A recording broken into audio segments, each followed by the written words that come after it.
رب العالمین والصلاۃ والسلام علی سید المرسلین اما بعد فاعوذ باللہ من الشیطان الرجیم بسم اللہ الرحمن الرحیم الصلاۃ والسلام علیک یا رسول اللہ وعلی آلک واصحابک یا حبیب اللہ الصلاۃ والسلام علیک یا نبی اللہ وعلی آلک واصحابک یا نور اللہ۔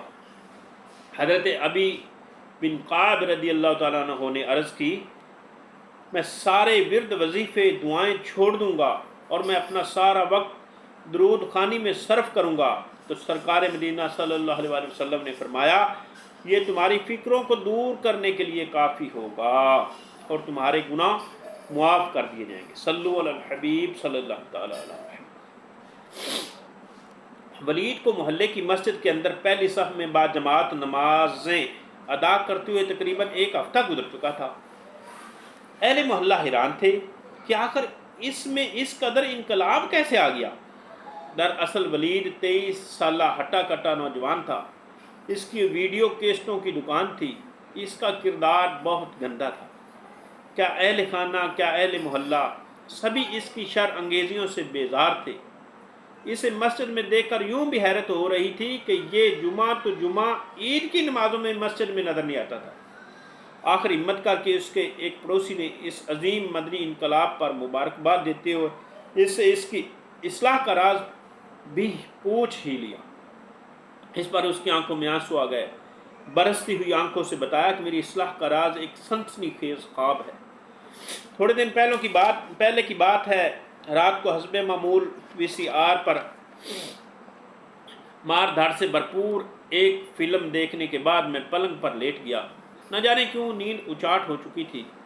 مار دھاڑ کے فلمی مناظر میرے ذہن کے پردے سے ہٹتے نہیں تھے۔ بہت دیر تک کروٹیں بدلنے کے بعد جب کچھ اونگ آئی تو خواب کی دنیا میں پہنچ گیا۔ خواب میں سخت بخار آ گیا، حتیٰ کہ مجھے اسپتال میں داخل کرا دیا گیا۔ اتنے میں ایک نہایت قد اور خوفناک کالا آدمی آیا، جس کے جسم کے سارے بال کانٹوں کی طرح کھڑے تھے۔ اس کی آنکھوں، کانوں، ناک کے نتنوں اور منہ سے آگ کے شعلے برس رہے تھے۔ آتے ہی اس نے مجھے اپنے فولادی ہاتھوں سے اٹھا کر فضا میں اچھال دیا۔ میں ایک کھولتے ہوئے تیل کی دیگ میں جا پڑا اور میرا روح قبض ہونے کا سلسلہ شروع ہو گیا۔ اس دوران مجھے طرح طرح کی اذیتوں سے گزرنا پڑا۔ کبھی محسوس ہوتا کہ تیز چھری سے میری کھال ادھیڑی جا رہی تھی، تو کبھی میرے جسم سے کانٹے دار شاخیں انتہائی سختی کے ساتھ کھینچ کر نکالنے کا عمل ہو رہا ہے۔ کبھی ایسا لگتا ہے کہ بہت بڑی کینچی سے میرے وجود کے ٹکڑے کیے جا رہے ہیں۔ میرا ہر عضو بلکہ روئیں کو گویا باندھ دیا گیا تھا۔ نہ میں ہل سکتا تھا نہ چیخ سکتا تھا۔ بہت دیر تک اس درد کرب میں مبتلا رہا۔ بالآخر میری روح پرواز کر گئی۔ میرے گھر والوں نے رونا دھونا شروع کر دیا۔ شور مچ گیا کہ ولید جیسے کڑیل جوان کا یکا یک انتقال ہو گیا۔ میرے غسل و کفن اور نماز جنازہ کے مراحل طے ہوئے اور مجھے تاریک قبر میں اتار دیا گیا۔ خدا کی قسم، ایسا گپ اندھیرا اس سے پہلے کبھی نہ دیکھا تھا۔ لوگ دفنا کر چل پڑے اور میں ان کے قدموں کی چاپ سنتا رہا۔ اتنے میں قبروں کی دیواریں ہلنا شروع ہو گئیں۔ لمبے لمبے دانتوں سے قبر کی دیوار چیرتے ہوئے خوفناک شکلوں والے 2 فرشتے منکر نکیر میری قبر میں آ پہنچے۔ ان کا رنگ سیاہ، آنکھیں کالی اور نیلی اور شعلہ زن تھیں۔ ان کے کالے کالے محیب بال سر سے پاؤں تک لٹک رہے تھے۔ انہوں نے مجھے جھنجھوڑا اور جھڑک کر اٹھا دیا اور نہایت ہی سخت لہجے میں سوالات کرنے شروع کر دیے۔ ہائے میری بد نصیبی!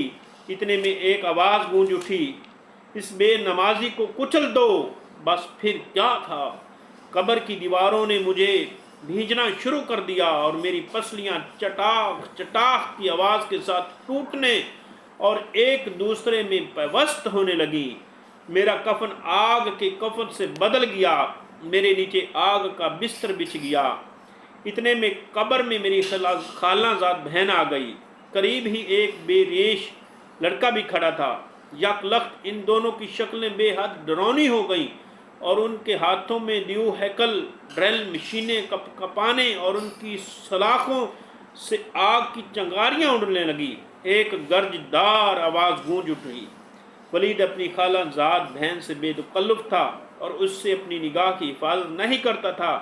بے ریش خوبصورت لڑکوں میں دلچسپی لیتا تھا، لہٰذا اس کے ساتھ ان کو دیکھتا اور لذت کے ساتھ ان سے ملاقات کرتا تھا۔ خود بھی فلمیں ڈرامے دیکھتا اور دوسروں کو بھی دکھاتا تھا۔ اسے بد نگاہی اور شہوت پرستی کا مزہ چکھا دو، بس پھر کیا تھا۔ ان دونوں نے ڈرل مشین کی آتشی سلاخیں میری آنکھوں میں گھونپ دیں، جو کرخت آواز کے ساتھ گھومتی ہوئی آنکھوں کو پھوڑتی ہوئی گدی سے آر پار ہو گئیں۔ ساتھ ہی ساتھ میرے ہاتھوں اور جسم کے ان حصوں پر بھی ڈرل مشینیں چلنے لگیں، جس سے میں شہوت کو تسکین دیا کرتا تھا۔ اس قدر خوفناک عذاب کے باوجود نہ مجھ پر بے ہوشی طاری تھی، نہ ہی نظر آنا بند ہوتا تھا۔ یہی عذاب کیا کم تھا کہ پھر آواز آئی۔ یہ گانے بازے سننے کا شوقین تھا۔ جب کبھی دو آدمی خفیہ بات کرنے کی کوشش کرتے تو یہ کان لگا کر ان کی باتیں سنا کرتا تھا۔